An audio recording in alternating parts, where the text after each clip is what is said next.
পোন প্ৰথমবাৰৰ বাবে লণ্ডনলৈ ৰপ্তানি অসমত উৎপাদিত আদা 1.2 মেট্ৰিক টন আদা ৰপ্তানি কৰা হয় লণ্ডনলৈ। কাৰ্বি আংলঙত উৎপাদিত আদা ৰপ্তানি কৰে লণ্ডনলৈ। APEDৰ সহযোগত লণ্ডনলৈ ৰপ্তানি কৰা হয় আদা। খানাপাৰাত ফ্লেগ অফ কৰে মন্ত্ৰী অতুল বৰাই। শীঘ্ৰে 20 মেট্ৰিক টন আদা পঠোৱা হ'ব লণ্ডনলৈ।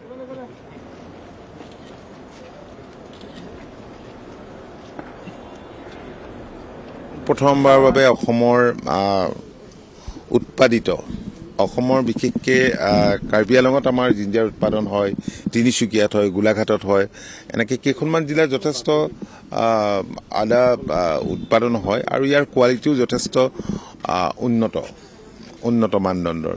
তো আজি প্ৰথমবাৰৰ বাবে 1.2 metric ton Karbi Anglong ginger লণ্ডনলৈ যাব। এইটো আমাৰ কাৰণে অত্যন্ত আনন্দৰ বিষয়।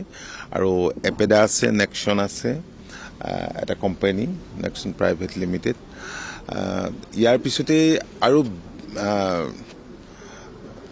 20 মেট্ৰিক টন এক্সপৰ্ট কৰিবৰ কাৰণে পৰিকল্পনা কৰিছে এপেডাই। এইটো আমাৰ কাৰণে অত্যন্ত আনন্দৰ বিষয়, কাৰণ আপোনালোকে জানে যে এটা সময়ত অসমৰ খেতিয়কে কল্পনা কৰিব পৰা নাছিল যে অসমৰ উৎপাদিত ফচল কেতিয়াবা বিদেশৰ বজাৰত যাব। কিন্তু 2022-23 বৰ্ষত 4,000 ক্ৰ'ৰ্ছৰ উৎপাদিত ফচল বিদেশৰ বজাৰত গৈছে। তাৰ ভিতৰত টিটো আছে, আছাম টি 2200 কোটিমান টকাৰ, বাকী অন্যান্য ধৰণৰ প্ৰডাক্ট। এতিয়া অসম চৰকাৰে যোৱা সময়ছোৱাত মাননীয় মুখ্যমন্ত্ৰীৰ দূৰদৰ্শী নেতৃত্বত আমাৰ সকলো প্ৰডাকশ্যনেই বৃদ্ধি কৰিবৰ কাৰণে বহুত পৰিকল্পনা কৰিছে। তাৰ কাৰণে ফাৰ্ম মেকানাইজেশ্যন কৰিছে আৰু বেলেগ বেলেগ ভাৰত চৰকাৰ আৰু অসম চৰকাৰে দিয়া সুবিধাবোৰ খেতিয়কক সঠিকভাৱে দিবলৈ আমি সকলোৱে চেষ্টা কৰিছোঁ।